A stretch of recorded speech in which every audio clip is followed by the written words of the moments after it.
नमस्कार दोस्तों, मैं सुप्रिया डिकोड एग्जाम में आप सभी लोगों का स्वागत करती हूँ। उम्मीद है आप सभी लोग बहुत अच्छे से होंगे और जोर शोर से अपनी प्रिपरेशन कर रहे होंगे। जैसा कि आप सभी लोगों को आपके एग्जाम की डेट पता है, एग्जाम की डेट बहुत ही आप लोगों के करीब है। आयोग ने अपना कैलेंडर जारी कर दिया है और सभी लोग उस डेट के अकॉर्डिंग प्रिपरेशन कर रहे होंगे।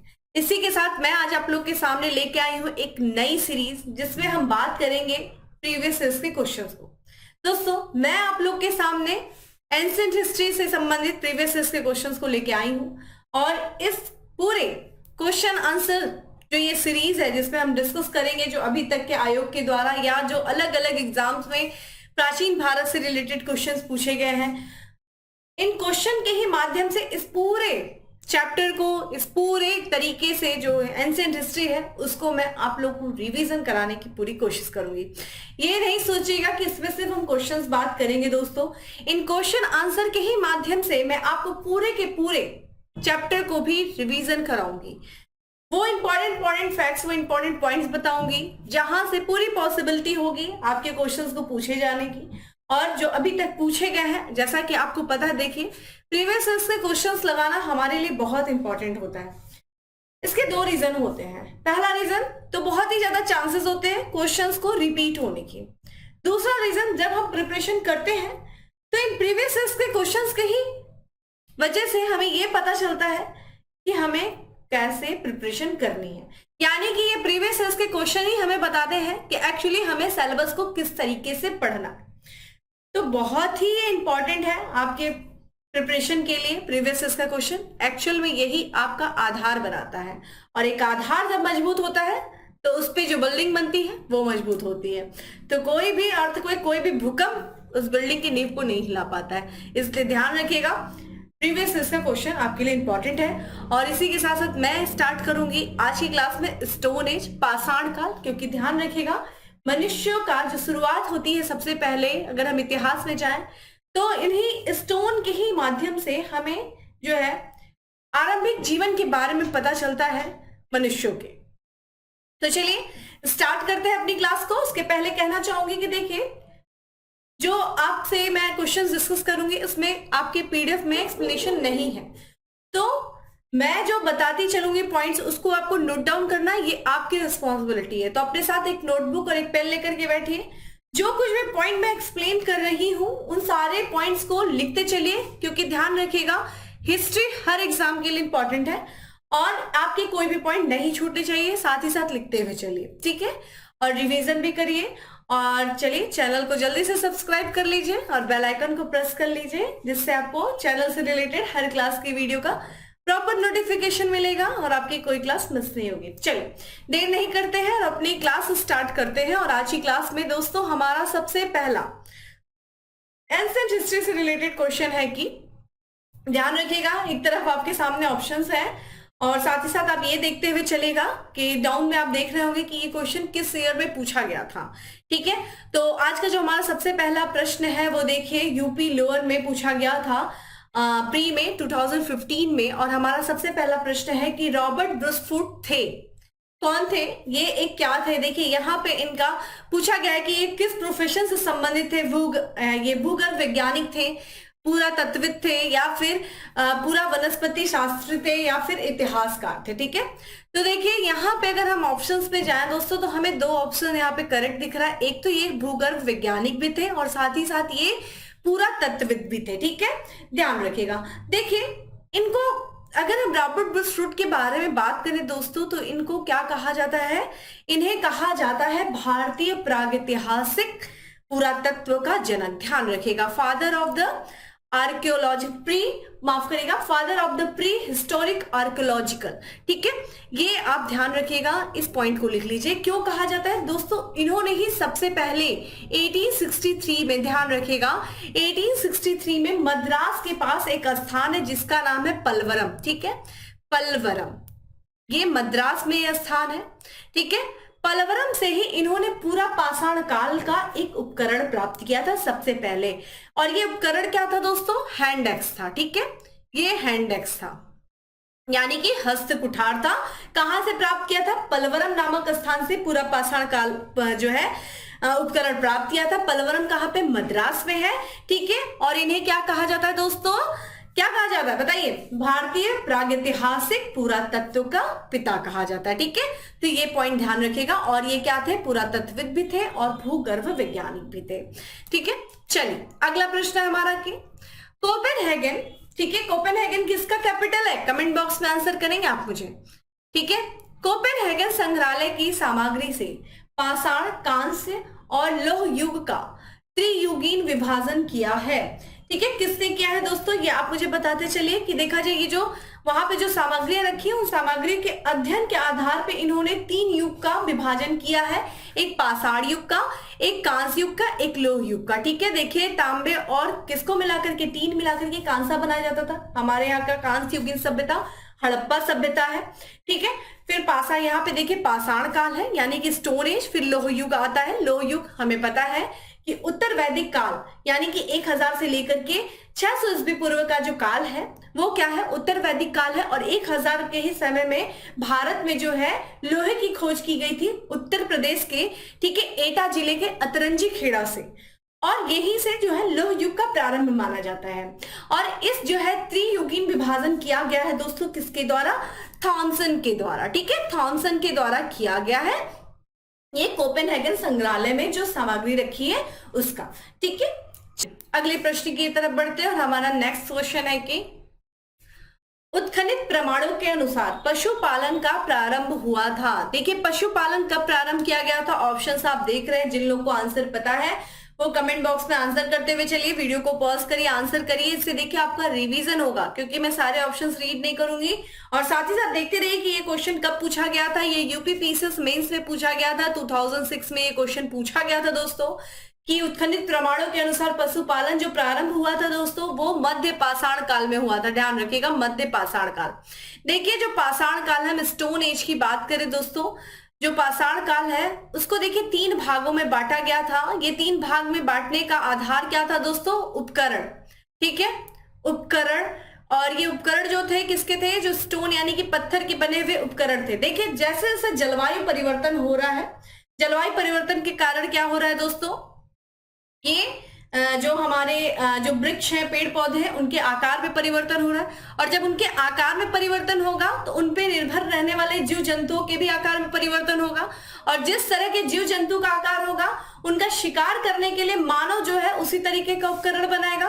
तो ध्यान रखिएगा, जलवायु परिवर्तन के कारण जो वनस्पतियों के आकार में परिवर्तन हो रहा है, उन वनस्पतियों के आकार पर निर्भर यानी कि उन वनस्पतियों पर निर्भर रहने वाले जो जीव जंतु हैं उनके आकार में परिवर्तन के कारण मनुष्य जो अपने उपकरण में परिवर्तन कर रहा है उसी के आधार पे पाषाण काल को 3 भागों में बांटा गया है।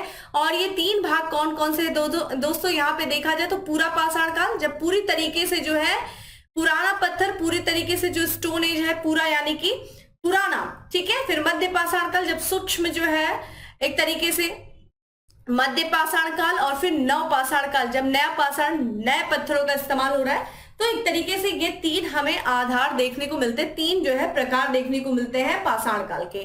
जब हम बात करते हैं मध्य पाषाण काल की दोस्तों, तो मध्य पाषाण काल में ही मनुष्यों ने क्या किया है, सबसे पहले पशुपालन की शुरुआत किया था, ठीक है। आपके लिए इंपॉर्टेंट ये हो जाता है, देखिए टाइम पीरियड बहुत सी जगहों पे देखिए, यहाँ पे देखिए जो है 9000 से लेकर के 8000 ईस्वी पूर्व रखा गया है, ठीक है। यहाँ पे 9000 से लेकर के 8000 ईस्वी पूर्व रखा गया है इस टाइम पीरियड को, मध्य पाषाण काल को। ये जो मध्य पाषाण जो है, मध्य पाषाण शब्द का जो इस्तेमाल किया गया है दोस्तों, ये आपके लिए इंपॉर्टेंट है। इस शब्द का इस्तेमाल सबसे पहले किया है होडर माइकल के द्वारा किया गया है, ठीक है। होडर माइकल के द्वारा जो है इस शब्द का सबसे पहले इस्तेमाल किया गया है, ठीक है। देखिए पशुपालन के जो हमें साक्ष्य मिले हैं वो कहाँ से मिले हैं दोस्तों, 2 जगहों से मिले हैं। एक आपका बागौर है, ठीक है, बागौर। बागौर कहाँ पे है दोस्तों, राजस्थान में है, ठीक है। राजस्थान में कौन से जिले में, भीलवाड़ा जिले में, ये चीज ध्यान रखिएगा, भीलवाड़ा जिले में है, ठीक है, बागौर। और वही बात करें दूसरा देखा जाए एक तो मध्य प्रदेश का एक स्थान है होशंगाबाद जिले का, कौन सा है वो स्थान, आदमगढ़, ठीक है, आदमगढ़। आदमगढ़ ये कहाँ पे है, होशंगाबाद। होशंगाबाद दोस्तों कहाँ पे है, मध्य प्रदेश में है, ठीक है, मध्य प्रदेश आप लिख सकते हैं, और ये देखा जाए राजस्थान से है। तो यहाँ से हमें जो है पशुपालन के प्राचीन जो है साक्ष्य मिलते हैं। कहाँ कहाँ से? बागौर से, आजमगढ़ से। बागौर कहाँ पे है? राजस्थान में है। आजमगढ़ कहाँ पे है दोस्तों? ये देखा जाए तो मध्य प्रदेश में है। ठीक है, ध्यान रखिएगा। अगर आपसे पूछ दिया जाए दोस्तों कि बागौर जो है, बागौर किस नदी के किनारे है, तो अगर आपसे ये भी पूछ दिया जाए तो ध्यान रखिएगा, ये कोठारी नदी के किनारे है। कोठारी नदी जो है वहां पे ये बागौर स्थित है। और यहाँ पे जो है सबसे बड़ा, और साथ ही साथ जो बागौर स्थान है वो भारत में सबसे बड़ा, ठीक है, यहाँ पे मध्यकालीन स्थल है। ठीक है, तो अगर आपसे पूछा जाए कि मध्य पाषाण कालीन स्थल भारत में सबसे बड़ा कौन सा है, वो राजस्थान का बागौर है। ये चीज इंपॉर्टेंट है। इसका जो है बागौर का जो उत्खनन कार्य किया गया था किसके द्वारा? वीएन मिश्र के द्वारा किया गया था। ठीक है, वीएन मिश्र के द्वारा इसका उत्खनन कार्य किया गया था। और यहाँ पे ध्यान रखिएगा, इसको हम एक तरीके से, अगर आपसे पूछ दिया जाए कि आदमगढ़ का खोजकर्ता कौन था, आदमगढ़ का किसने उत्खनन कार्य किया था, तो आरवी जोशी। ठीक है, आरवी जोशी के द्वारा जो है ये किया गया था आदमगढ़ का। तो ये थोड़ा सा बागौर और आदमगढ़ से रिलेटेड चीजों के बारे में थोड़ा सा ध्यान से देख लीजिए। जो मैंने पॉइंट बताया है इसको लिख लीजिए। ठीक है, चलिए अगले प्रश्न की तरफ बढ़ते हैं। और हमारा अगला प्रश्न है, निम्नलिखित में से किस स्थल से हड्डी के उपकरण प्राप्त हुए हैं? देखिए, जो हम समय पढ़ रहे हैं, देखिए अगर पूरे हिस्ट्री को आप देखें दोस्तों, तो 3 भागों में हिस्ट्री को बांटा गया। ठीक है, और ये देखा जाए तो ये जो है 3 भाग जो है पुरातात्विक स्रोत के आधार पे और साहित्यिक स्रोत के आधार पे बांटा गया है। अगर देखिए पुरातात्विक साहित्यिक स्रोत एक तरीके से ये जो है उपलब्ध है, उसी के आधार पे बांटा गया है। कौन कौन से काल है? तो ये देखा जाए प्रागैतिहासिक काल है। ठीक है, प्रागैतिहासिक काल, आदि ऐतिहासिक काल और देखा जाए ऐतिहासिक काल। तो देखिए हम जो समय पढ़ रहे हैं वो प्रागैतिहासिक काल का समय है। और प्रागैतिहासिक काल के बारे में हमें जो जानकारी मिलती है वो पूरी तरीके से पुरातात्विक स्रोतों के आधार पर मिलती है, कोई भी साहित्यिक स्रोत उपलब्ध नहीं है। और पुरातात्विक स्रोत में देखिए हमें यही स्टोन मिलेगा, वो बहुत सारे जो ऐसी चीजें जो जैसे मानव अवशेष हो गई, ये हड्डियां हो गई, बहुत सारे ऐसे जीव जंतु के अवशेष हो गए, उन जो है उस समय के मानव द्वारा इस्तेमाल किए गए जो उपकरण हो गए, जो एक समय के साथ धरती में दब गए या कहीं पाए जाते हैं, उनके अध्ययन के आधार पे हम पूरा इस प्रागैतिहासिक काल के बारे में जानने का प्रयास करते हैं। तो अब हम इस समय जो भी जानकारी प्राप्त कर रहे हैं वो मानव अवशेष उपकरण, और यही रीजन है कि आपको जो स्टोन एज पढ़ेंगे आपको कहाँ से मानव के अवशेष मिले, ये हड्डियां कहाँ से मिली, ये बर्तन कहाँ से मिले, किस तरीके से जो ये लोग इस समय के मानव रहते थे वो, उनके बारे में हमें इन्हीं सबसे तो जानकारी मिल रही, और यही से जो है क्वेश्चंस पूछे जाते हैं। और यही कारण है ये क्वेश्चन पूछा गया यूपी मेंस में, यूपी पीसीएस मेंस में 2010 में, कि ये हड्डी के उपकरण जो है हमें किस स्थान से मिले हैं। ऑप्शंस आपके सामने दिख रहा है। ठीक है, जल्दी से कमेंट बॉक्स में आंसर करते रहिए आप सभी लोग। तो यहाँ पे ध्यान रखिए, देखिए हमें 2 जगहों से यहाँ पे हड्डी के उपकरण देखने को मिलते हैं दोस्तों। एक तो आपका महदहा से भी देखने को मिलता है और सराय नाहर से भी देखने को मिलता है। देखिए ये रिसेंट, ये 2010 का ये क्वेश्चन है, और यहाँ पे हमें जो है दोनों जगह से, अभी रिसेंट की जो खोज हुई है उसमें हमें सराय नाहर से भी जो है, सराय नाहर राय से भी हड्डी के उपकरण मिल रहे हैं। ठीक है, देखिए अगर हम महदहा की बात करें दोस्तों, तो यहाँ पे जो है बूचड़ खाना, ठीक है, बूचड़ खाना आप लोग को पता ही होगा, बूचड़ खाना। ठीक है, यहां से हमें बूचड़ खाने के साक्ष्य मिले हैं। तो सर्वप्रथम अगर आपसे पूछा जाए कि बूचड़ खाने के साक्ष्य कहां से मिले हैं, वो हमें महदहा से मिले हैं। और हड्डी के आभूषण भी हमें महदहा से मिले हैं।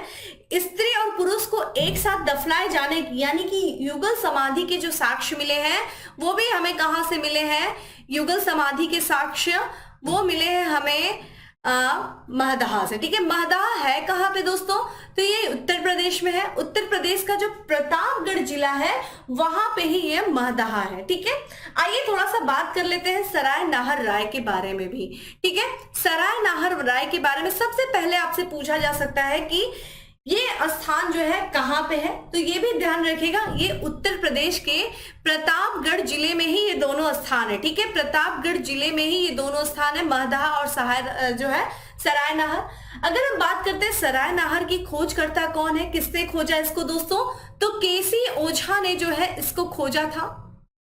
ठीक है, और अगर आपसे पूछा जाए कि इसका उत्खनन कार्य किसने किया, देखिए ओझा ने तो खोजा था, लेकिन यहाँ पे जो है इसको इसका उत्खनन कार्य किसने किया था? तो ध्यान रखिएगा ये किया था जी.आर. जोशी ने, जो है जी.आर. जोशी ने इसका उत्खनन कार्य किया था सराय नाहर का। ठीक है, सराय नाहर से सबसे इंपॉर्टेंट चीज हमें मिलता है कि यहाँ पे मानवीय आक्रमण हुए थे, या फिर हमें कह सकते हैं युद्ध का साक्ष्य मिला था, यानी कि आक्रमण हुआ होगा, लोगों के बीच में युद्ध हुआ होगा, तो युद्ध का साक्ष्य मिला है, तो ऑब्वियस है कि यहाँ पे लोग, जो लोग मर गए होंगे वो समय के, उनकी जो हड्डी होंगे, उनके जो अवशेष होंगे वो समय के साथ धरती में दब गए होंगे। ठीक है, तो वहां से इस कारण से हमें हड्डी के उपकरण मिले हैं। ठीक है, ध्यान रखिएगा यहां से संयुक्त रूप से, ठीक है, 2 पुरुष और हमें 2 स्त्रियों को एक साथ दफनाए जाने के साक्ष्य मिलते हैं। ठीक है, तो यहाँ पे हमें 2 पुरुष और 2 महिलाएं, ठीक है, 2 महिला 2 स्त्री कह सकते हैं, इनको एक साथ संयुक्त रूप से दफनाए जाने के साक्ष्य सराय नाहर से मिलते हैं। ठीक है, और ये ध्यान रखिएगा यहां से जो प्राप्त मानव जीवाश्म है वो प्राचीनतम मानव जीवाश्म माना जाता है। ठीक है, और अगर हमारे लिए इंपॉर्टेंट एक चीज और हो जाता है कि एक ही कब्र से, ठीक है, एक ही कब्र से 4 मानव कंकाल जो मिले हैं वो कहां से दोस्तों मिले हैं? वो भी सराय नाहर से मिले हैं। तो एक ही कब्र से 4 मानव कंकाल। ठीक है, लेकिन अगर आपसे पूछा जाए कि एक ही कब्र से 3 मानव कंकाल कहां से मिले दोस्तों, तो वो ध्यान रखिएगा दमदमा से। ठीक है, दमदमा से मिले हैं ये 3 मानव कंकाल मिले हैं एक ही कब्र से, लेकिन एक ही कब्र से 4 मानव जो कंकाल मिले हैं वो कहां से मिले हैं? सराय नाहर से मिले हैं। तो ये चीज थोड़ा सा आपके लिए इंपॉर्टेंट हो जाता है। ठीक है, देखिए एक ऑप्शन आपको यहाँ पे दिख रहा है चौपानी मांडो। ठीक है, चौपानी मांडो के बारे में भी अगर हम थोड़ा सा देखें तो ये देखिए कहाँ पे है, ये भी यूपी में है। यूपी में कहाँ पे है? प्रयागराज में। ठीक है, प्रयागराज में है ये, यूपी के प्रयागराज में। ठीक है, और यहां से हमें क्या मिलता है? जो मृदभांड होते हैं, तो मृदभांडों का उपयोग का सबसे प्राचीनतम साक्ष्य, ठीक है, तो मृदभांड, ठीक है, मृदभांड के उपयोग का हमें प्राचीनतम साक्ष्य मिलता है कहां से? चौपानी मांडो से। ठीक है, प्राचीनतम साक्ष्य कहां से? चौपानी मांडो। चौपानी मांडो कहां है? तो उत्तर प्रदेश के प्रयागराज में है। ठीक है, तो ये चीज ध्यान रखिएगा, थोड़ा सा आप लोग के लिए इंपॉर्टेंट हो जाता है। और दोस्तों देखिए यहाँ पे जो सराय नाहर और दमदमा है, यहां से दोनों ही जगहों से हमें जो है भारत में मानव के अस्थि पंजर का सबसे पहला अवशेष मिला है। इन दोनों ही जगहों से, महदहा से भी और सराय नाहर से भी। इसीलिए इसका आंसर भी यही हो जाता है कि जो मानव का अस्थि पंजर है भारत में, उसका सबसे जो है पहला अवशेष हमें महदहा और सराय नाहर से मिला है। तो ये कुछ हमने पॉइंट बताया है। और देखिए क्लियर आपको दिख नहीं रहा होगा, मुझे पता है कि अभी आप मुझसे कहेंगे मैम थोड़ा सा क्लियर लिखो। तो देखिए मैं आप लोगों से यही बोलूंगी, थोड़ा सा ध्यान से जो सा मैं बोल रही हूँ उसको लिखते हुए चलिए। लिखने में बहुत टाइम लग जाता है, तो मैं जब बोल रही हूँ तो उसको लिखते हुए चलिए। मैं लिखूंगी तो फिर वीडियो भी लंबा जाएगा, काफी ज्यादा उसकी ड्यूरेशन होगी, तो भी आप लोग को समस्या हो जाती है। समस्याएं तो आप लोग को इतनी ज्यादा रहती है कि आप लोग सिर्फ समस्याएं लेके बैठते हैं। थोड़ा सा चीजों को इजी करके चलिए, जब मैं आपको बता रही हूँ तो साथ में लिखते हुए चलिए। ठीक है, चलिए अब बात करते हैं हम अगले प्रश्न की कि एक ही कब्र से 3 मानव कंकाल निकले हैं। देखिए अभी हम लोगों ने बात किया कि एक ही कब्र से जो 4 मानव कंकाल निकले थे, ठीक है, कहां से? सराय नाहर से। अब आपसे प्रश्न पूछ दिया है कि एक ही कब्र से 3 मानव कंकाल कहां से मिले हैं। ये देखिए क्वेश्चन आया है यूपी पीसीएस प्री 2016। इसीलिए कहती हूँ दोस्तों कि देखिए हमारे लिए एग्जाम्पल, हमारे लिए क्वेश्चन ही नहीं इंपॉर्टेंट होता है, हमारे लिए इंपॉर्टेंट हो जाता है ऑप्शंस भी। जो आपको प्रीवियस के क्वेश्चंस में जो ऑप्शन रहते हैं ना, उनको भी पढ़ के चला करिए, कि हो सकता है कि उस ऑप्शन से रिलेट करके अगले साल आपको क्वेश्चंस पूछ दे। तो देखिए यहाँ पे आपको ऑप्शन देख ही रहे हैं, और इसका करेक्ट आंसर दमदमा है, मैंने आपको पहले ही बताया था। तो एक ही कब्र से 3 मानव जो कंकाल मिले हैं वो दमदमा से मिले हैं, और एक ही कब्र से 4 मानव जो कंकाल मिले हैं वो कहां से मिले हैं? वो सराय नाहर से मिले हैं। ये चीज हम लोगों ने बात किया है। ठीक है, दमदमा कहाँ है दोस्तों? तो ये कहाँ पे? प्रतापगढ़ जिले में है, उत्तर प्रदेश के प्रतापगढ़ में है। ठीक है, और अगर हम बात करें कि दमदमा के बारे में और भी, तो ध्यान रखिएगा यहाँ पे सर्वाधिक शवाधान मिले हैं। ठीक है, दमदमा से और क्या साक्ष्य मिले हैं? यहाँ पे सर्वाधिक शवाधान मिले हैं। कितने मिले हैं? ठीक है, तो यहाँ पे आपको देखने को मिल जाएगा 41। ठीक है, तो यहाँ पे जो है 41, 41 जो है मानव समाधान मिले हैं, और साथ ही साथ एक समाधान की बात करें तो उसमें 3, ठीक है। इसमें देखा जाए तो ये सारे समाधान में जो है 5 आपको समाधान युग्म समाधान मिले, ठीक है। 5 जो है इसमें से युग्म समाधान मिले, ये चीज ध्यान रखिएगा, ठीक है। चलिए, और यहाँ पे देखिए एक लंग नाच भी, महदहा के बारे में हम लोगों ने बात किया, सराय नाहर के भी बारे में बात किया। आप लोग के दिमाग में आना चाहिए भाई कि लंग नाच कहाँ से है, तो लंग नाच ध्यान रखिएगा, ये कहाँ पे है दोस्तों, ये गुजरात में, ठीक है। लंग नाच देखिए, कभी कभी ऐसे प्रश्न पूछे जाते हैं जो आपको चर्चा में रहते हैं, लाइक या तो जो ये जितने भी जो स्थल है जहां से ये उपकरण वगैरह प्राप्त हुए, उनको आप द मैच द फॉलोइंग करके पूछ देगा कि ये किस राज्य से संबंधित है। तो लंगनाथ देखिए ये गुजरात से संबंधित है, और यह जो है इसके जो उत्खनन करता थे वो SD संकालिया थे, ठीक है। SD संकालिया ने जो है इसको क्या किया था, इसका उत्खनन कार्य किया था, ठीक है। चलिए अगले प्रश्न की तरफ बढ़ते हैं। तो नेक्स्ट क्वेश्चन है दोस्तों की खाद्यान्नों की कृषि सर्वप्रथम आरंभ हुई थी। तो खाद्यान्न उत्पादन यानी कि खाद्यान्न की जो कृषि सर्वप्रथम आरंभ हुई थी, ऑप्शंस आप देख रहे हैं, किस काल में आरंभ हुई थी, नवपाषाण में, मध्य पाषाण में, पूरा पाषाण या फिर प्रोटो ऐतिहासिक काल में। तो ये क्वेश्चन यूपीपीसीएस मेन 2005 में क्वेश्चन ये पूछा गया है दोस्तों, और इसका जो करेक्ट आंसर है वो नवपाषाण काल में जो है खाद्यान्नों की कृषि सर्वप्रथम प्रारंभ की गई थी। देखिए पशुपालन के जो है शुरुआत की गई थी वो मध्य पाषाण काल में, और खाद्यान्नों की जो कृषि शुरू की गई थी वो कहां से की गई थी, नवपाषाण काल में शुरू किया गया था। ये इंपॉर्टेंट है, नियोलिथिक एज, थोड़ा सा इसके बारे में भी पढ़ लेते हैं। देखिए नियोलिथिक जो एज है, लिथिक, ठीक है, लिथिक मतलब होता है दोस्तों वो स्टोन, नियो मतलब होता है नया। सबसे पहले ये जो टर्म है नवपाषाण काल दोस्तों, इसमें ये माना जाता है कि लगभग क्या है कि जो है 9000 ईस्वी पूर्व से लेकर के लगभग 5 से 6 ईस्वी पूर्व तक का समय माना जाता है। और यहाँ पे जो है देखिए टाइम पीरियड सब वेरी कर देगा, कई सारे बुकों में कुछ अलग अलग होगा, समय को लेकर के हमें परेशान होने की जरूरत नहीं है, सिर्फ सीक्वेंस ध्यान रखिएगा कब कौन सा सीक्वेंस आ रहा है। नवपाषाण काल जो शब्द है, इस शब्द का सबसे पहले जो यूज किया गया था दोस्तों 1865 में किया गया था। किसके द्वारा किया गया था, जॉन लुबाक के द्वारा किया गया था, ठीक है। इस टर्म को, ठीक है, जॉन लुबाक के द्वारा इसको जो है इस शब्द का इस्तेमाल किया गया था। ध्यान रखिएगा आप लोगों ने एक इतिहासकार है जिसका नाम सुना होगा, जो लोगों ने पढ़ा होगा, गार्डन चाइल्ड, ठीक है। गार्डन चाइल्ड ने नवपाषाण काल को नवपाषाण का जो है क्रांति की संज्ञा दिया है, ठीक है। ये नवपाषाण क्रांति है, पूछा गया है आपसे ये प्रश्न, नवपाषाण क्रांति, नवपाषाण काल को नवपाषाण क्रांति किसने कहा है, गार्डन चाइल्ड ने कहा है। और ध्यान रखिएगा इसको कौन सा काल कहा गया है, तो अन्न उत्पादक संस्कृति का काल कहा गया है गार्डन चाइल्ड के द्वारा, अन्न उत्पादक संस्कृति का काल कहा गया है, किसके द्वारा, ये आपका गार्डन चाइल्ड के द्वारा कहा गया है, ठीक है। देखा जाए क्यों कहा गया है, ये तो आप जो क्लास में देखिए इसके बारे में, क्योंकि इसी समय जो है मनुष्यों ने खाद्य का उत्पादन करना शुरू किया गया, कृषि कार्य करना शुरू किया, इससे एक सामाजिक जीवन की शुरुआत जो होती है वो भी नवपाषाण काल से होने लगती, पहिए का इस्तेमाल करना शुरू किया गया। उत्तर पूर्व पाषाण काल के दौरान जिस अग्नि की खोज की गई थी उस अग्नि का इस्तेमाल नवपाषाण काल में किया जाने लगा, ठीक है।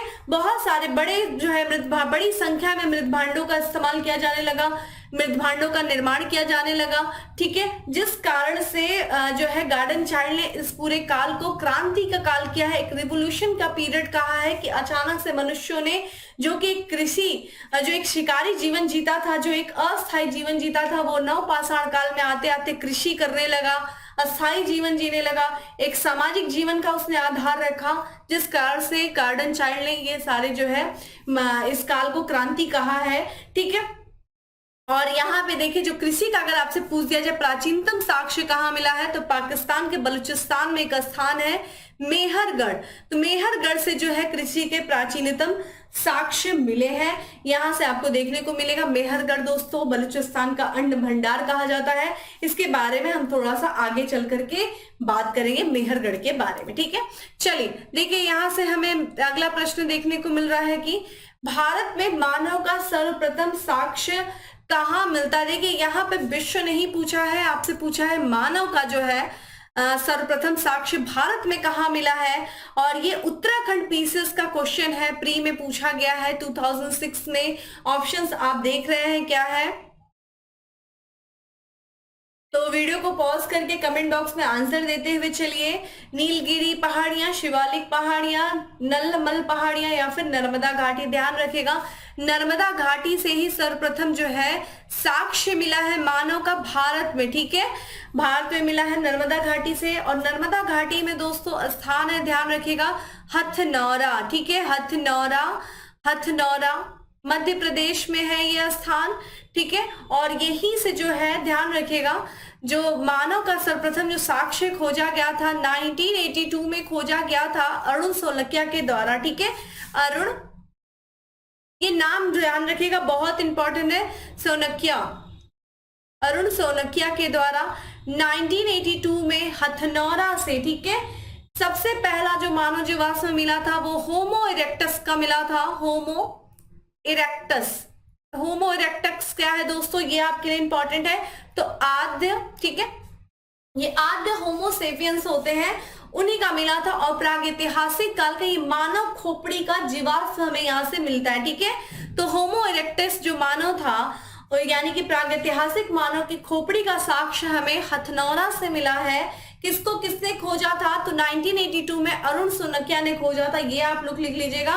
और ध्यान रखिएगा ये भारत में खोजा गया प्रागैतिहासिक मानव का प्राचीनतम साक्ष्य है या ठीक है। और साथ ही साथ देखिए हथनौरा से हमें हाथी के भी जीवाश्म मिले, हाथी का भी जीवाश्म हमें मिला था हथनौरा से। ठीक है, हथनौरा इंपॉर्टेंट है, मध्य प्रदेश में है।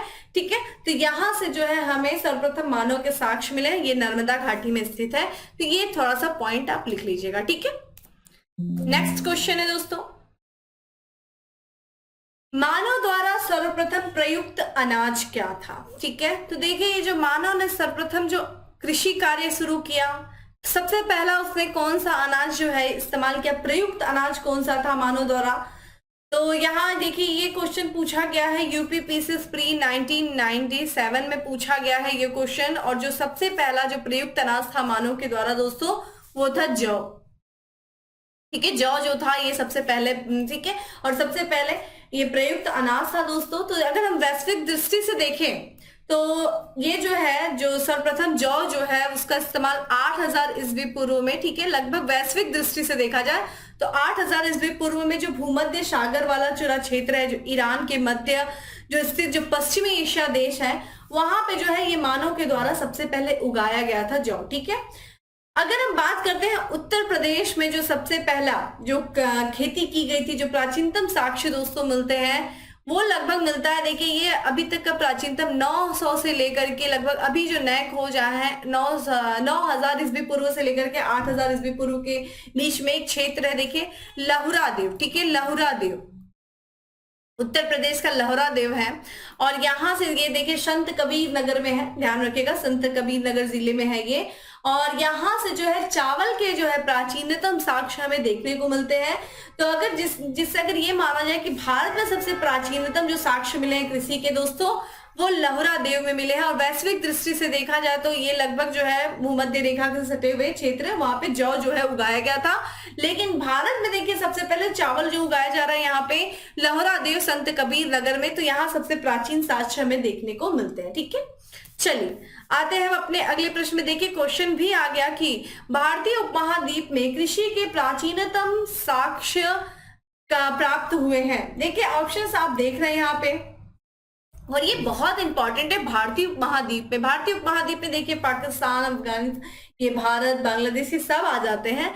और यहाँ पे देखिए अभी तक ये क्वेश्चन जो पूछा गया है, देखा जाए ये 2 बार ये क्वेश्चन रिपीट किया है, 2004 में भी प्री में आया है, 2008 में भी ये क्वेश्चन आया है कि कृषि के जो प्राचीनतम साक्ष्य दोस्तों मिले हैं। इस ऑप्शंस में देखिए अभी आप लोग आंसर सोचते होंगे मेहरगढ़, लेकिन ध्यान रखिएगा इसका जो करेक्ट आंसर है वो है लहुरा देव।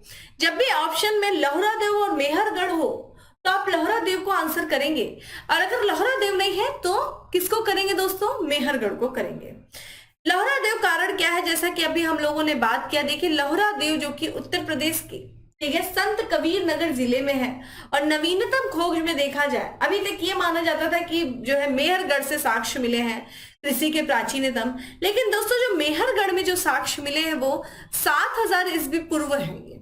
ठीक है, लेकिन जो लहुरा देव से जो सबसे प्राचीनतम साक्ष्य मिला है दोस्तों, वहां से जो मिला है वो कहाँ कब तक माना जाता है, वो लगभग माना जाता है 900 ईस्वी पूर्व का जो है माना जाता है। कितना? 800 से 9000 से लेकर के, माफ करिएगा 900 मैंने बोला, 9000 से लेकर के 8000 ईस्वी पूर्व का माना जा रहा है। तो देखिए ये टाइम पीरियड आपको पता है कि 2000 साल पहले ही हमें लोहरा देव की जो में हमें कृषि के प्राचीनतम साक्ष्य मिल रहे हैं। और हमने ये भी बताया जो सबसे पहला जो यहाँ पे जो खेती की गई थी वो चावल की खेती के साक्ष्य हमें मिले हैं। ये पुराने हैं मेहरगढ़ से, ठीक है। क्योंकि अगर आप बात कर रहे हैं दोस्तों मेहरगढ़ की, तो ये कहाँ पे है दोस्तों, ये ध्यान रखिएगा, ये भी आप लिख लीजिए, बलूचिस्तान प्रांत में स्थित है। बलूचिस्तान में स्थित है। बलूचिस्तान कहाँ दोस्तों? पाकिस्तान के बलूचिस्तान में, ठीक है। ये चीज ध्यान रखिएगा। और देखा जाए, अगर आपसे पूछ दिया जाए, और यहाँ पे देखिए आपके ऑप्शन एक और हमें दिख रहा है, कोलडीहवा। तो देखिए कोलडीहवा से भी हमें चावल के प्राचीनतम साक्ष्य मिले हैं, ठीक है। चावल की जो है प्राचीनतम साक्ष्य हमें कोलडीहवा से मिले हैं। और ये जो है स्थान है, ये कोलडीहवा स्थान कहाँ है, ये अगर आप लोग देखें तो देखिए ये भी उत्तर प्रदेश से हमें संबंधित है। और यहाँ से जो चावल के साक्ष्य मिले दोस्तों वो 600 ईस्वी पूर्व के मिले हैं, ठीक है। तो आपसे ये पूछा जा सकता है कि उत्तर प्रदेश में जो है ये स्थान है कोलडीहवा, और उत्तर प्रदेश में बेलन घाटी, ध्यान रखिएगा कहाँ पे दोस्तों, बेलन घाटी में है। बेलन घाटी प्रयागराज, ठीक है, प्रयागराज। तो यहाँ से भी हमें जो है चावल के प्राचीनतम साक्ष्य मिले। लेकिन अभी तक का जो कृषि के सबसे प्राचीनतम साक्ष्य देखिए लोहरा देव है, क्योंकि यहाँ से हमें जो कृषि के साक्ष्य मिले वो 9000 से लेकर के 8000 ईस्वी पूर्व के मिले हैं। और जबकि मेहरगढ़ की बात करें दोस्तों तो मेहरगढ़ से हमें जो है 7000 ईस्वी पूर्व के कृषि के साक्ष्य मिले। तो नवीनतम खोज है ये, और आपके पास ऑप्शन में रहे तो लोहरा देव को ही टिक करेंगे, ठीक है। चलिए अगले प्रश्न की तरफ चलते हैं। उस स्थल का नाम बताइए जहां से प्राचीनतम अस्थायी जीवन के प्रमाण मिले हैं। ऑप्शंस आप देख रहे हैं, देखिए अस्थायी जीवन के प्रमाण कहां से मिले हैं सबसे प्राचीनतम। तो करेक्ट आंसर इज मेहरगढ़। देखिए मेहरगढ़ से हमें प्राचीनतम कृषि के साक्ष्य मिले हैं, ठीक है। और यहां से देखिए जहां आप कृषि करोगे तो कृषि करने के लिए क्या, बहुत लॉजिकल क्वेश्चन है ये, अस्थायी जीवन आप शुरुआत कहाँ करोगे, जहां कृषि करोगे। कृषि कर रहे हो यानी कि अनाज का उत्पादन कर रहे हो, फसल लगा रहे हो, तो फसल की देखरेख जब करोगे, फसल की देखरेख करने के लिए आपको क्या करना पड़ेगा, एक जगह अस्थायी रहने की जरूरत पड़ेगी। तो जब आप अस्थायी रहना शुरू करोगे तो वही तो अस्थायी जीवन की शुरुआत होगी। तो कृषि, जब मेहरगढ़ में हम कृषि, मेहरगढ़ से इस समय जो ऐसा है मेहरगढ़ में ही हम कृषि करना शुरू कर रहे हैं, जो प्राचीनतम साक्ष्य बता रहे हैं, तो वहीं से हमें क्या मिलेगा, अस्थायी जीवन की भी शुरुआत करने के प्रमाण मिलेंगे देखने को, ठीक है। चलिए थोड़ा सा मेहरगढ़ के बारे में बात कर लेते हैं दोस्तों कि मेहरगढ़ जो है इसका जो एक तरीके से इसकी जो खुदाई का कार्य शुरू किया गया था, ये इंपॉर्टेंट 1974 में किया गया था दोस्तों। किसके द्वारा किया गया था, तो यहां पे जिन, नाम लिख लीजिएगा जिन, ठीक है, फ्रांकोइस, फ्रांकोइस, जिन फ्रांकोइस इसजेरिस, ठीक है, इसजेरिस, इनके द्वारा जो है इसकी पूरा जो है मेहरगढ़ की खुदाई का कार्य शुरू किया गया था। मेहरगढ़ जो कि हमने बताया ये पाकिस्तान के बलूचिस्तान में है, जिस कारण से मेहरगढ़ को बलूचिस्तान का क्या कहा जाता है, अन्न भंडार कहा जाता है। तो मेहरगढ़ को बलूचिस्तान का क्या कहा जाता है, अन्न भंडार कहा जाता है। और क्या कहा जाता है, इसको रोटी की टोकरी भी कहा जाता है, ठीक है। गेहूं वगैरह आता था, रोटी की टोकरी, टोकरी भी इसे कहा जाता है, मेहरगढ़ को कहा जाता है, ठीक है। देखिए यहाँ पे हमें लगभग 7000 ईस्वी पूर्व के जो है कृषि के प्राचीनतम साक्ष्य मिले हैं। और यहाँ से हमें मेहरगढ़ से पालतू, ध्यान रखिएगा, पालतू भैंसों के भी प्राचीनतम साक्ष्य मिले हैं, ठीक है। भैंसों के जो है पालतू भैंस का प्राचीनतम साक्ष्य भी कहां से मिला है, मेहरगढ़ से देखने को मिला है, ठीक है। चलिए अगले प्रश्न की तरफ बढ़ते हैं और हमारा नेक्स्ट क्वेश्चन है कि निम्नलिखित में से किस स्थान से मध्य पाषाण काल में पशुपालन के प्रमाण मिले हैं। देखिए वही क्वेश्चन आ गया जिसके बारे में हम लोगों ने थोड़ी देर पहले डिस्कस किया था, ठीक है, कि सबसे पहले जो है मानव ने किस काल में पशुपालन की शुरुआत किया था, मध्य पाषाण काल में, हमने वो बता। देखिए उसी क्वेश्चन को घुमा फिरा के पूछ दिया कि मध्य पाषाण काल में जो पशुपालन के प्रमाण मिले हैं वो कहां से मिले हैं। ये क्वेश्चन आया है यूपीपीसी प्री 2018 में, ये क्वेश्चन आया है दोस्तों। और ये कहां से मिले हैं, बागौर से मिले हैं। देखिए बागौर के बारे में हम लोगों ने अच्छे से देखा। बागौर दोस्तों कहां पे है, ये भीलवाड़ा जिले में है, राजस्थान के भीलवाड़ा जिले में है, ठीक है, भीलवाड़ा जिला राजस्थान, ठीक है, राजस्थान के भीलवाड़ा जिले में यही से हमें मिले हैं। और एक हमें और भी स्थान था, कहां से, होशंगाबाद, मध्य प्रदेश के होशंगाबाद से भी मिले हैं पशुपालन, लेकिन वो ऑप्शन में नहीं है। ठीक है, अगर हम बात कर लेते हैं दोस्तों किसके बारे में, बागौर का उत्खनन कार्य किसने किया था, हम लोगों ने ये भी देखा, तो वीएन मिस्टर के द्वारा किया गया था। ये सब हम लोगों ने पढ़ लिया है। ठीक है, किस नदी के किनारे है दोस्तों, तो कोठारी नदी के किनारे है, ये आप लोगों ने लिख लीजिए, कोठारी नदी के किनारे ये स्थान है। और ये जो है भारत में सबसे बड़ा मध्य पाषाण कालीन स्थल भी है। ठीक है, और अगर आपसे ये भी पूछा जाए कि नरकंकाल, ठीक है, जो बागौर से हमें और क्या क्या मिला है, तो नरकंकाल मिला है। ठीक है, नरकंकाल मिला है। और व्यवस्थित अंत्येष्टि जो होती है उसका हमें प्रमाण बागौर से मिला है। तो हमें क्या देखने को मिल रहा है, व्यवस्थित अंत्येष्टि। ठीक है, उसका प्रमाण हमें दोस्तों कहां से मिला है, बागौर से ही मिला है। तो ये बागौर से रिलेटेड कुछ तथ्य थे, इंपॉर्टेंट है। आइए बात करते हैं हम अपने अगले प्रश्न की, और हमारा नेक्स्ट क्वेश्चन है कि निम्नलिखित में से किसको चाल्कोलिथिक युग भी कहा जाता है। चाल्कोलिथिक युग, जिसे हम कैल्कोलिथिक भी कहते हैं, और किसे कहा जाता है, ये ताम्र पाषाण को, पूरा पाषाण को, नव पाषाण को, लोह युग को किसे कहते हैं दोस्तों। तो देखा जाए इसका करेक्ट आंसर है ताम्र पाषाण काल। ताम्र पाषाण काल को हम चाल्कोलिथिक युग भी कहते हैं। ताम्र मतलब होता है तांबा, ठीक है, पाषाण मतलब होता है पत्थर।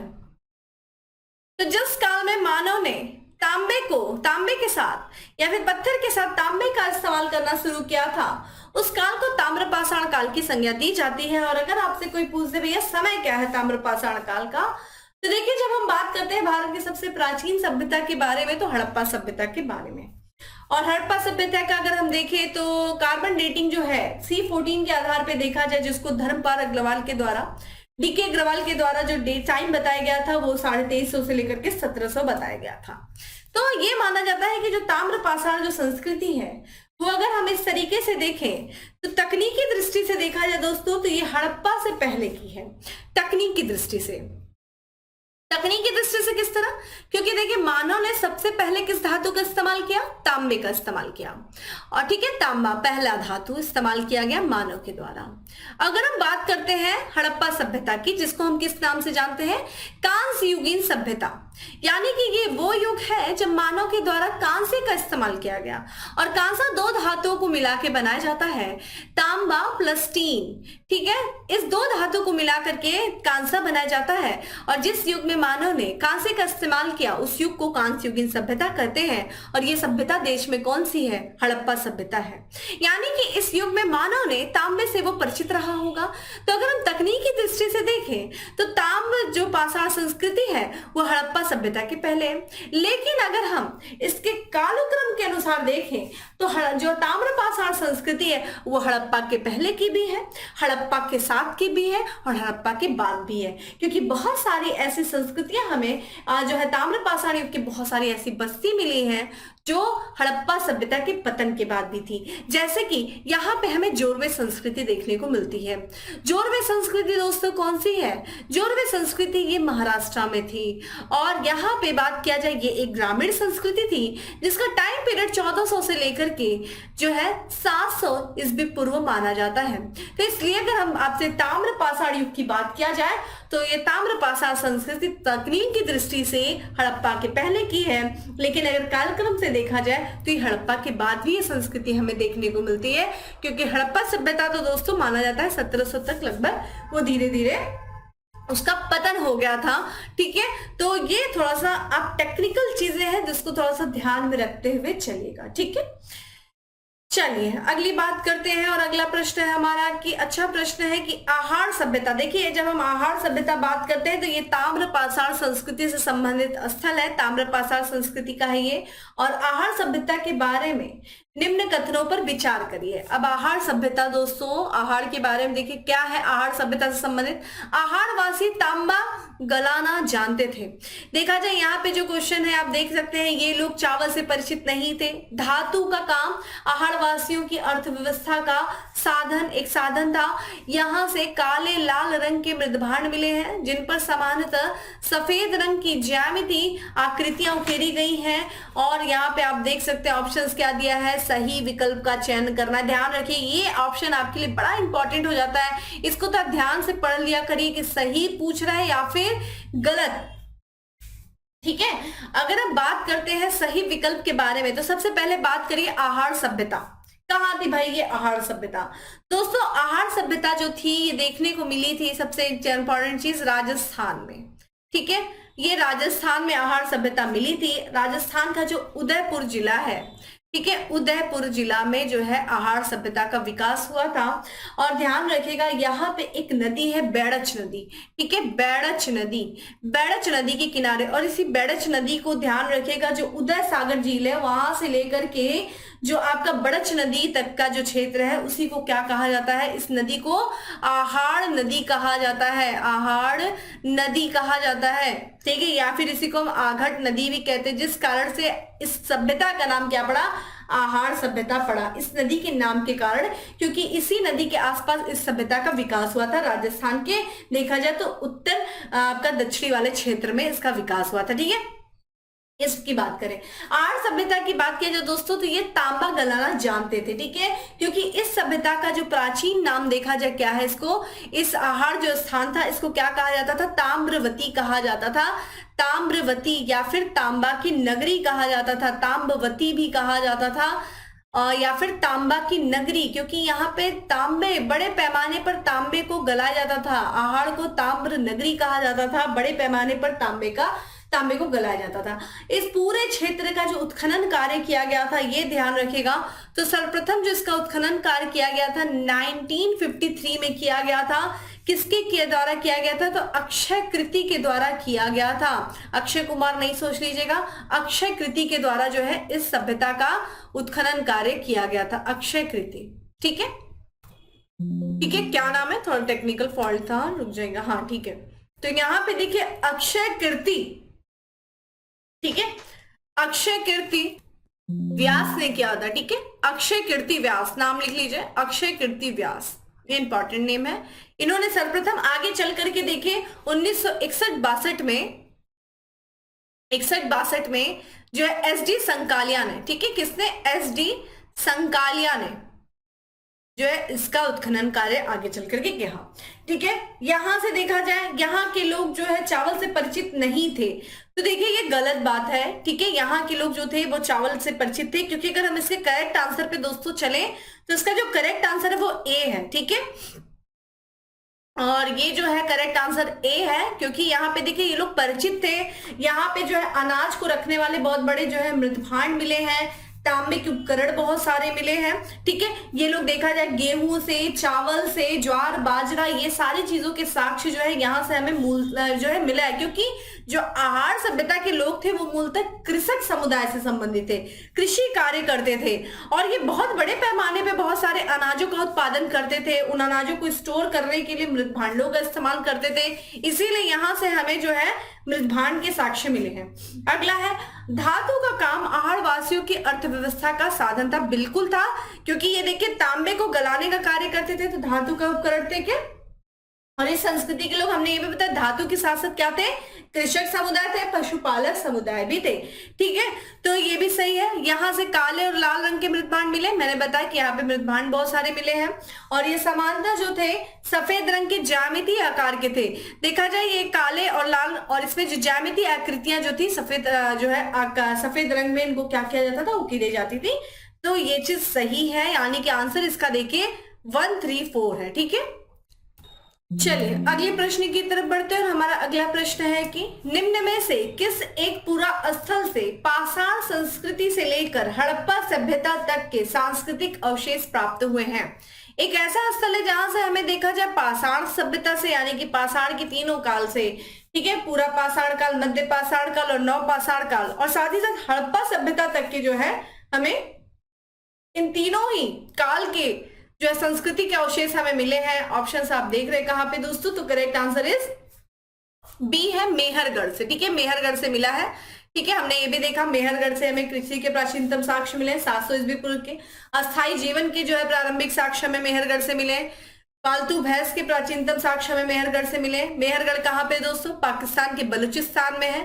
ठीक है, बलूचिस्तान का इसे क्या कहा जाता है? अन्नगिरी भी कहा जाता है। बलूचिस्तान का इसे हम क्या कहते हैं? इसे हम रोटी का टोकरी भी कहते हैं। तो मेहरगढ़ इंपॉर्टेंट है आपके लिए काफी ज्यादा।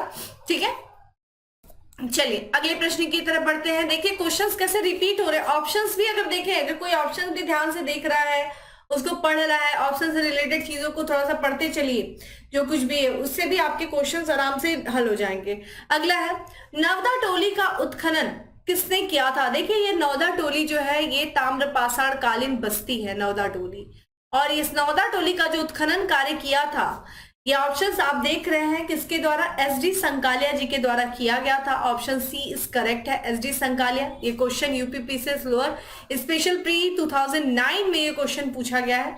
ठीक है, नवदा टोली जो कि एक ताम्रपाषाण कालीन स्थल है दोस्तों, ये कहाँ पे है? तो ये मध्य प्रदेश से संबंधित है। तो ये नर्मदा नदी के तट पे, ठीक है, ध्यान रखिएगा नवदा टोली जो है नर्मदा जो नदी है उसके तट पर स्थित है, ये चीज ध्यान रखिएगा। नर्मदा नदी के तट पर नवदा टोली स्थित है। और यहाँ से कुछ इंपॉर्टेंट जो है फैक्ट्स वो देख लीजिए। क्योंकि हमने देखा कि इसका उत्खनन कार्य एसडी संकालिया जी के द्वारा किया गया था।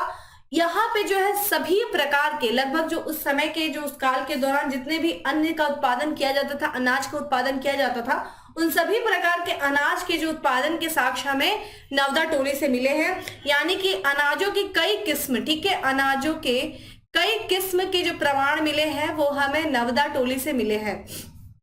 ठीक है, नवदा टोली की बात किया जाए दोस्तों, जो हम लोग पूरे ताम्रपाषाण कालीन के दौरान जितने भी हम लोग स्थल देखते हैं उन सभी स्थलों में सबसे बड़ा ये ग्रामीण स्थल है। ध्यान रखिएगा ग्रामीण स्थल है, ये सबसे बड़ा ग्रामीण स्थल है। अगर ओवरऑल देखा जाए कि ताम्रपाषाण संस्कृति का सबसे बड़ा जो स्थल है दोस्तों, तो वो ध्यान रखिएगा महाराष्ट्र की जोरवे संस्कृति से संबंधित है।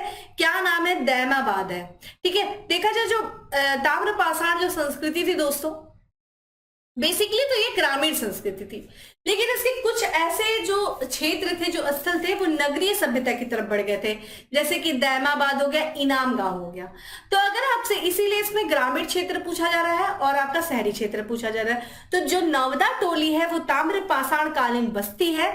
और ये ध्यान रखिएगा पूरे ताम्रपाषाण कालीन स्थल में सबसे बड़ा ग्रामीण स्थल है और सबसे ज्यादा जो उत्खनन कार्य किया गया था पूरे ताम्रपाषाण संस्कृति से संबंधित, सबसे अधिक खुदाई जो है वो इसी स्थल की गई थी। सबसे अधिक खुदाई नवदा टोली की गई थी। ठीक है,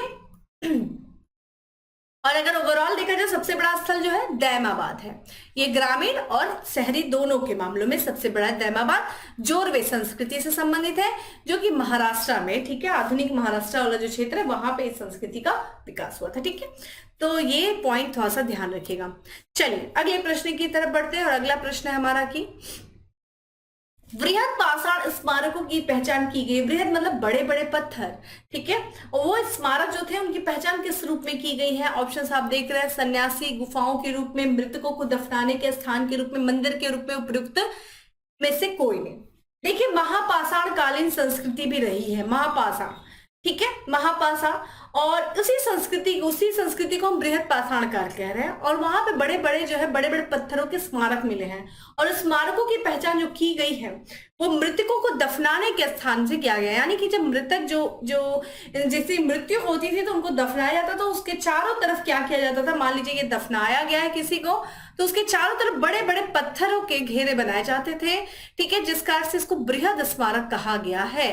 ठीक है, तो ये जो है मृतकों को दफनाने के स्थान के रूप में इनकी पहचान की गई है। ये क्वेश्चन यूपीपीसीएस मेंस 2005 में पूछा गया है। ठीक है, इसको ध्यान रखिएगा। इसके बारे में बात कर लेते हैं, इस टाइम पीरियड के बारे में भी दोस्तों, जिसे हम क्या कह रहे हैं? बृहद पाषाण काल। ठीक है, यानी कि मेगालिथिक, मेगा मतलब बड़ा, लिथिक मतलब होता है स्टोन, बड़े बड़े स्टोन, मेगालिथिक कल्चर।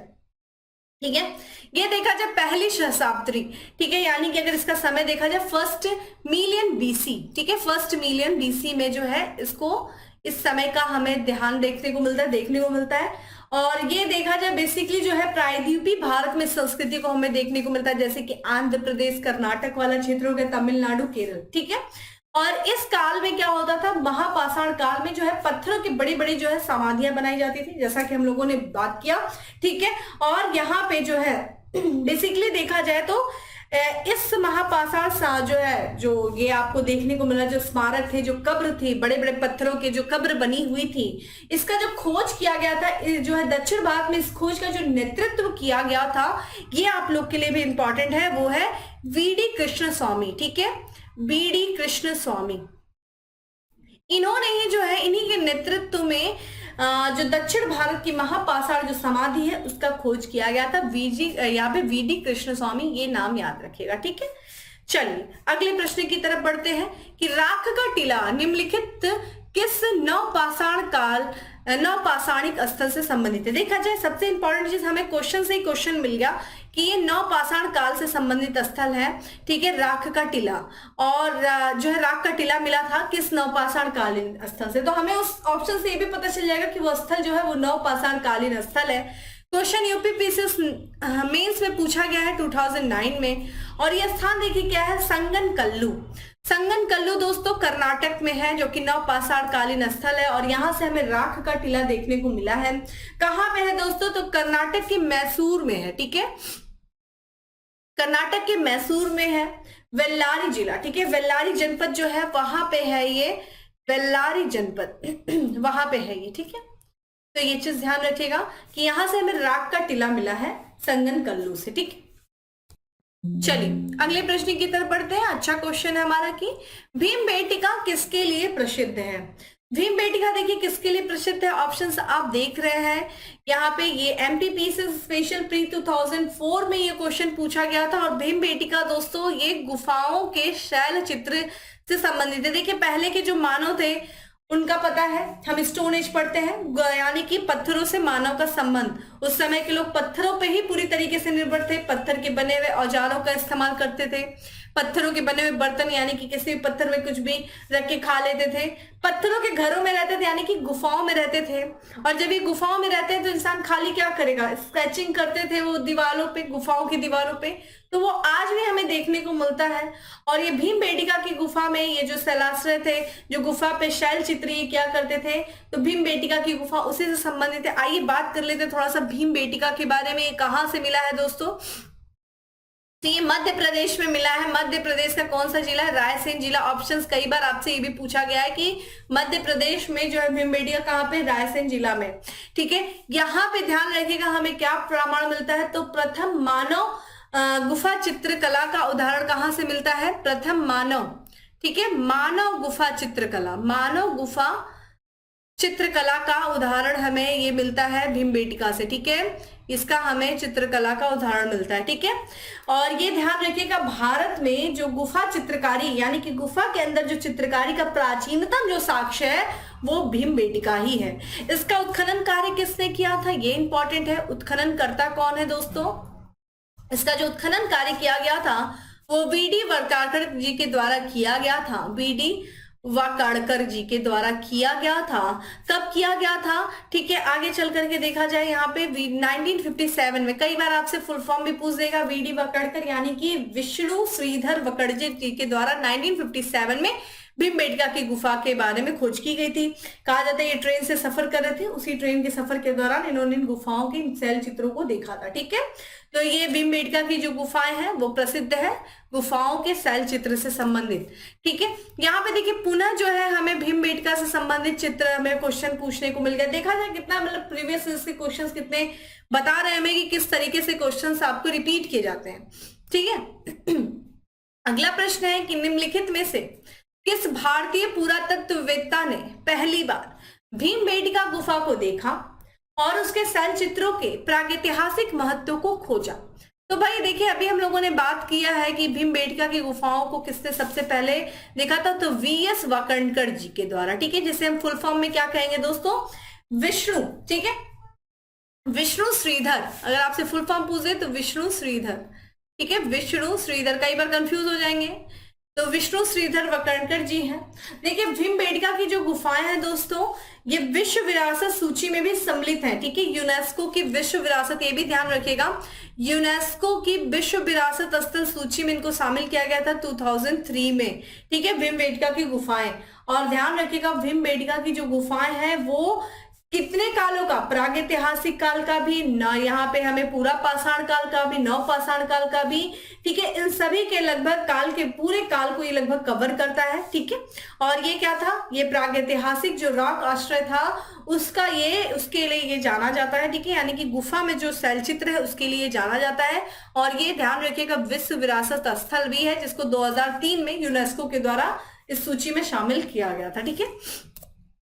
चलिए अगला प्रश्न है दोस्तों की, भारत में किस शिलाश्रय से सर्वाधिक चित्र प्राप्त हुए। पुनः वो क्वेश्चन, देखिए बार बार कैसे क्वेश्चन रिपीट हो रहा है।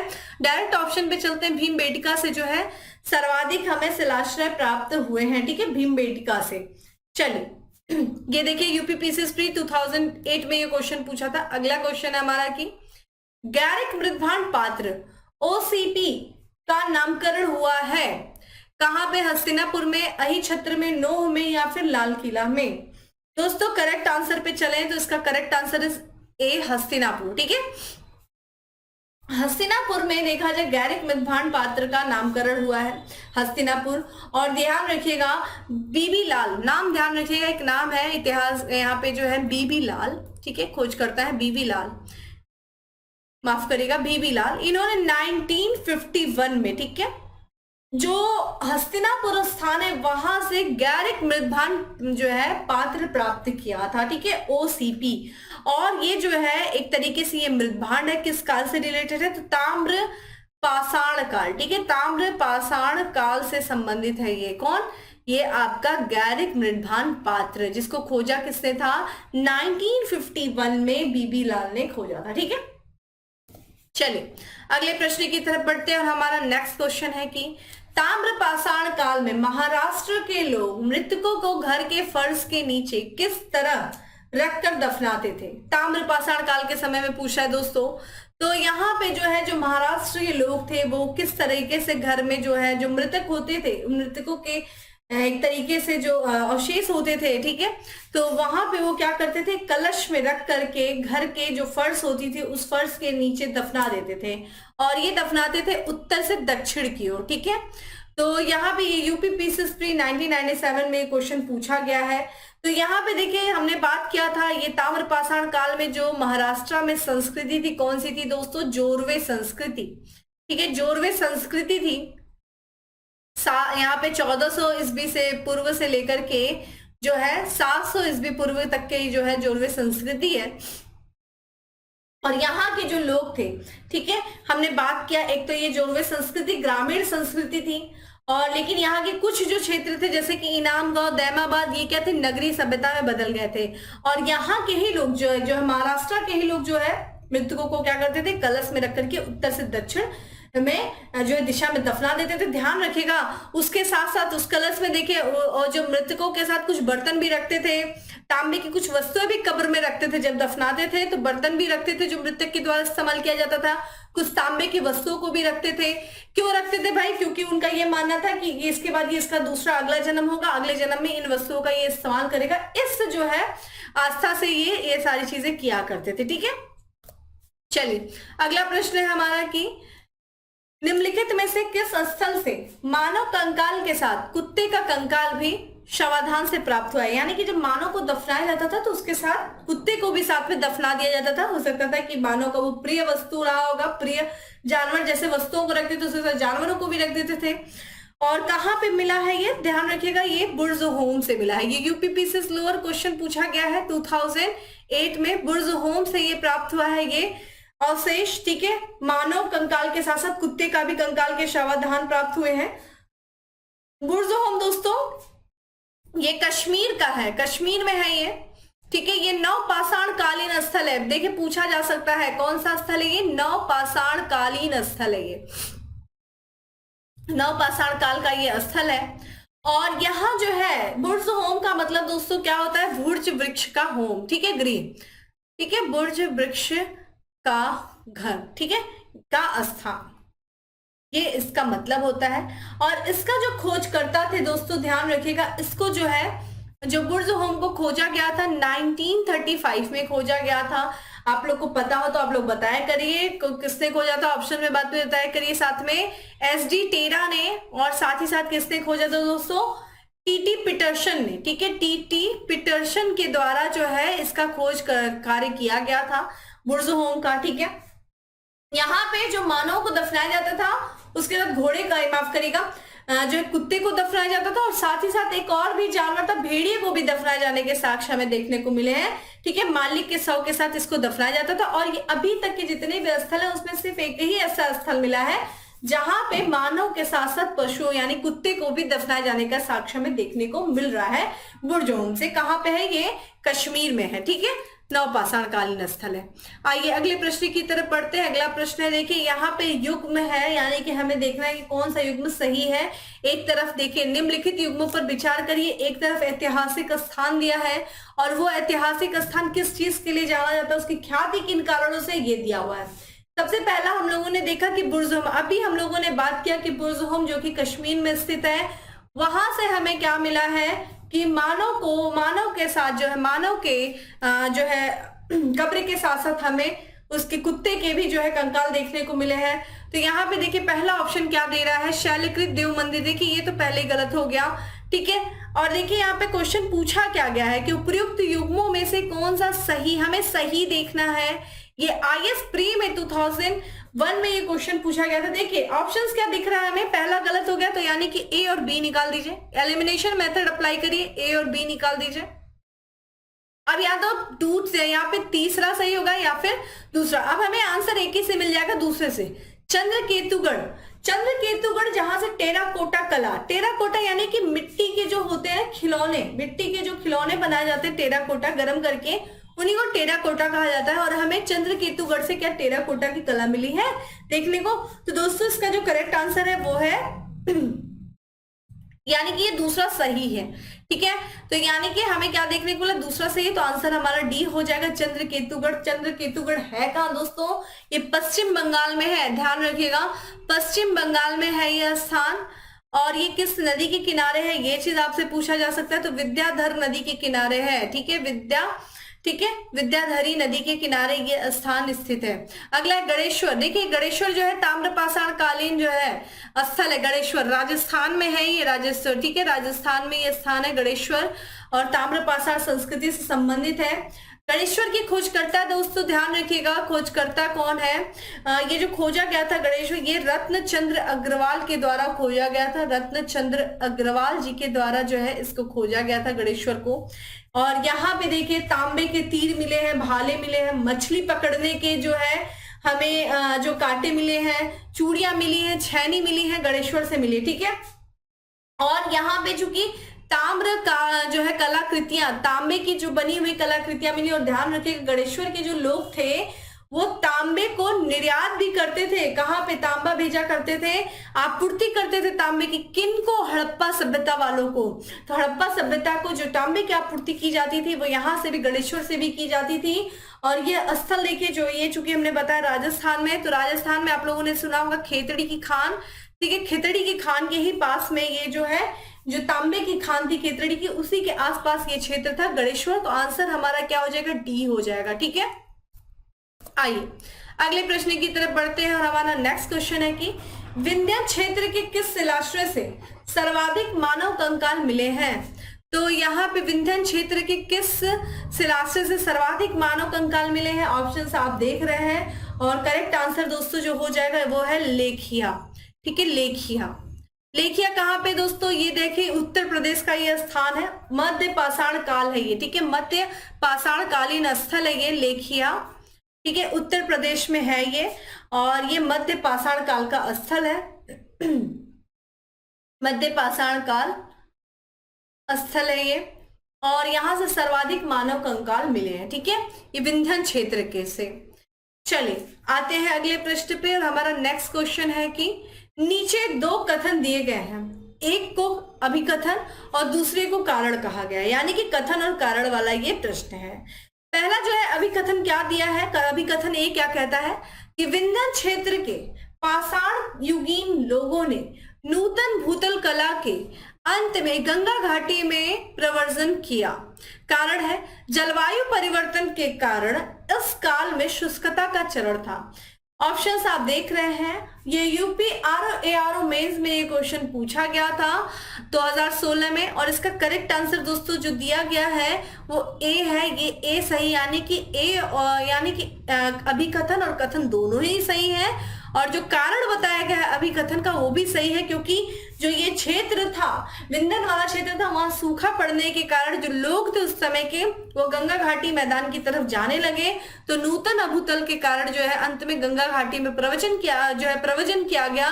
कारण क्या था, जलवायु परिवर्तन हो रहा था, उसकी वजह से इन क्षेत्रों में सूखा पड़ने लगा था, कृषि प्रभावित हो रही थी, जिस कारण से इन्होंने प्रवचन किया। ठीक है, तो ये ऑप्शन जो है सही है। अगला है, भारतीय पुरातत्व सर्वेक्षण निम्नलिखित विभाग या मंत्रालयों में से किसका संलग्न कार्यालय है? तो किस मंत्रालय के अंतर्गत आता है भारतीय पुरातत्व सर्वेक्षण? झारखंड पीसीएस प्री 2011 में यह प्रश्न पूछा गया था दोस्तों, और अगर हम करेक्ट आंसर पे जाएं तो इसका आंसर हो जाएगा ए, संस्कृत मंत्रालय के तहत जो है भारतीय पुरातत्व सर्वेक्षण विभाग आता है। ठीक है, चलिए अगले प्रश्न की तरफ बढ़ते हैं। कमेंट बॉक्स में बताइए कि कल्चरल मिनिस्टर इस समय कौन है, संस्कृत मंत्रालय किसके अधीन है इस समय। अगला है कि भारतीय पुरातत्व का जनक किसे कहा जाता है? देखिए इंपॉर्टेंट क्वेश्चन है ये यूएमपी पीसीएस मेंस प्री 2017 में ये क्वेश्चन पूछा गया था, और भारतीय पुरातत्व का जो जनक कहा जाता है वो कहा जाता है अलेक्जेंडर कनिंघम को कहा जाता है। अलेक्जेंडर कनिंघम, इनका समय पीरियड अगर देखा जाए दोस्तों तो ये देखिए 1814 से लेकर के 1893 तक का समय जो है ये है इनका। और अगर हम बात करें अलेक्जेंडर कनिंघम की दोस्तों, तो इन्होंने 1861 में, ध्यान रखिएगा, भारतीय पुरातत्व जो विभाग है, ठीक है, उस विभाग की स्थापना जो की गई थी, वो विभाग जो भारतीय पुरातत्व सर्वेक्षण विभाग है उसकी जो स्थापना की गई थी वो अलेक्जेंडर कनिंघम जी के द्वारा किया गया था। और इस समय देखा जाए भारत का जो वायसराय कौन था दोस्तों? लॉर्ड कैनिंग था। लॉर्ड कैनिंग के समय में किया था। ठीक है, ध्यान रखिएगा, ये भी क्वेश्चन पूछा गया है, लॉर्ड कैनिंग के समय में किया गया था। लॉर्ड कैनिंग भारत में देखिए अंतिम जो है गवर्नर जनरल भी है, और ये भारत का पहला क्या है, वायसराय भी है। ठीक है, और इसी के समय में 1861 में भारतीय पुरातत्व सर्वेक्षण विभाग की स्थापना अलेक्जेंडर कनिंघम ने की थी, और अलेक्जेंडर कनिंघम जी ही जो है इस विभाग के प्रथम महानिदेशक भी थे। ठीक है, प्रथम महानिदेशक थे, जिस कारण से इनको भारतीय पुरातत्व विभाग का जनक भी कहा जाता है। इस विभाग को आगे जाकर के दोस्तों जो है पुनर्गठन किया गया। इस विभाग का 1902 में किया गया था जॉन मार्शल के समय में। ठीक है, जॉन मार्शल ने जो है इस विभाग का 1902 में पुनर्गठन किया, और ये विभाग जो है 1906 में अस्थाई संस्था बना था। 1906 में अस्थाई संस्था बना। कौन सा विभाग? भारतीय पुरातत्व सर्वेक्षण विभाग 1906 में। ठीक है, तो ये कुछ इंपॉर्टेंट इससे रिलेटेड क्वेश्चन है। अब बात कर लेते हैं, आज का अंतिम प्रश्न है कि राष्ट्रीय मानव संग्रहालय कहां पर है? ऑप्शन देख रहे हैं, गुवाहाटी, बस्तर, भोपाल, चेन्नई। तो करेक्ट आंसर इज सी है, मध्य प्रदेश की राजधानी भोपाल में जो है राष्ट्रीय मानव संग्रहालय स्थित है, और ये मध्य प्रदेश पीसीएस प्री में ये क्वेश्चन पूछा गया है 1997 में। तो ये था दोस्तों आज का हमारा प्रीवियस इसका क्वेश्चन पेपर एंशिएंट हिस्ट्री का, जिसमें हम लोगों ने एंशिएंट हिस्ट्री का पहला चैप्टर स्टोन एज से रिलेटेड जो क्वेश्चन पूछा गया है सारा एक एक चीज करके देखा।